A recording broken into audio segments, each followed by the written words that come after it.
Hello everyone, welcome back to my channel. So today we will study about laser therapy. एक brief overview मैं आपको दे रही हूँ इस वीडियो के अंदर about the laser therapy which we use in physiotherapy department.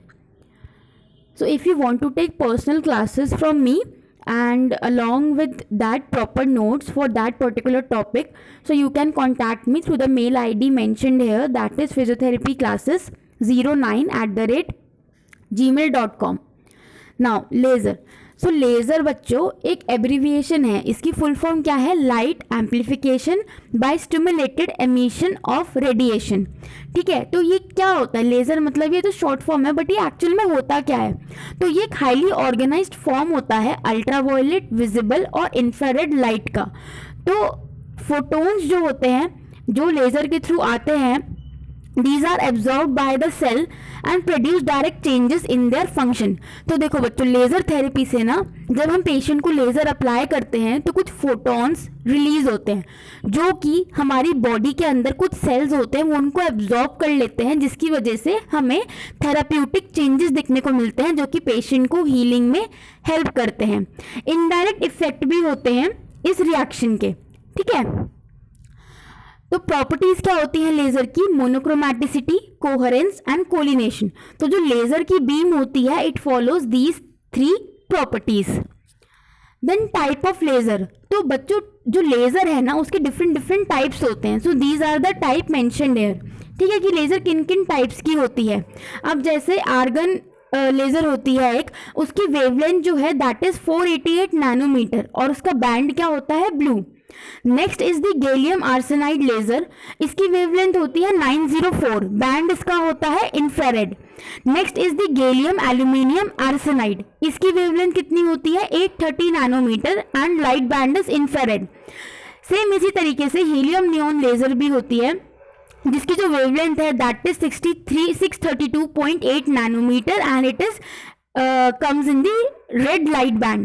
Next is the indium gallium aluminium phosphate laser. इसकी जो वेवलेंथ है दैट इज 670 नैनोमीटर एंड इसका जो लाइट बैंड है दैट इज रेड. तो इनको बच्चों हमने वेवलेंथ के बेसिस पे डिस्टिंग्विश किया है. अब ये तो थे बच्चों हमारे टाइप्स ऑफ लेजर कि लेजर किस किस तरीके की होती है. अब हम बात करते हैं about the classification of laser कि लेजर को हमने क्लासिफाई क्यों किया है. क्योंकि आपने देखा होगा कि लेजर को हम सर्जिकल प्रोसेस में, है ना, बहुत सारे सर्जरीज होती है उसमें हम कहते हैं लेजर का यूज करके हमने आई की सर्जरी कर दी, ये कर दिया, वो कर दिया. तो अगर हम पेशेंट को भी वही लेजर देंगे तो वो तो उसका तो फिर सर्जरी हो जाएगी, उसको तो डैमेज हो जाएगा. तो इसीलिए हमने थेराप्यूटिक लेज़र के लिए और जो सर्जिकल लेज़र होती है उनको अलग अलग तरीके से क्लासिफाई किया है कि कौन सी हम थेरेपी में यूज़ कर सकते हैं, कौन सी नहीं यूज़ करनी चाहिए. तो उसके बेसिस पे हमने क्लासिफिकेशन करी है. That is class 1, 2, 3A, 3B, 4 and 5. तो इसमें बच्चों जो 2 से लेके 3B है यानी कि 2, 3A एंड 3B ये जो होती है ये थेराप्यूटिक लेज़र होती है. तो it is collectively known as low level laser therapy.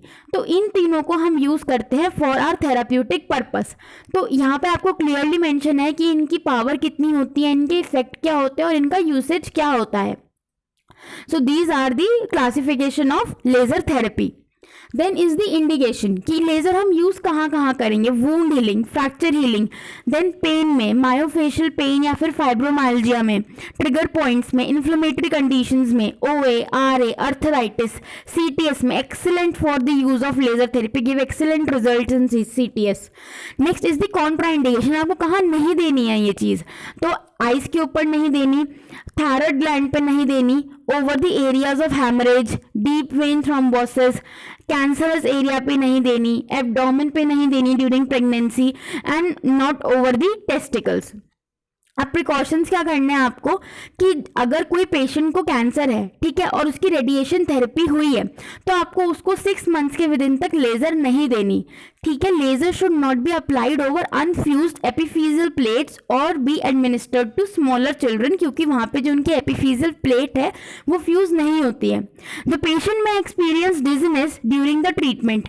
If this occurs, discontinue the treatment. If the episode recurs, laser therapy should not be applied to the patient. Now caution should be used with patients who are taking medication that increase the sensitivity towards the laser light. ठीक है, जैसे कि नसार्ड्स हो गए, tetracyclines हो गए, anti depressants हो गए।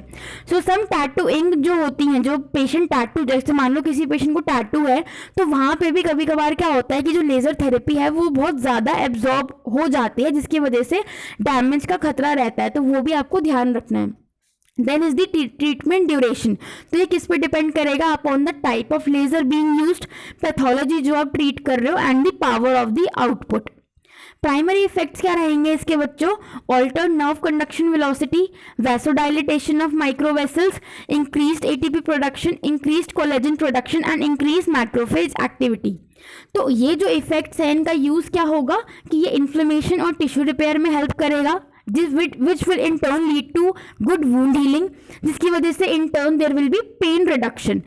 Also it can be used in fracture healing.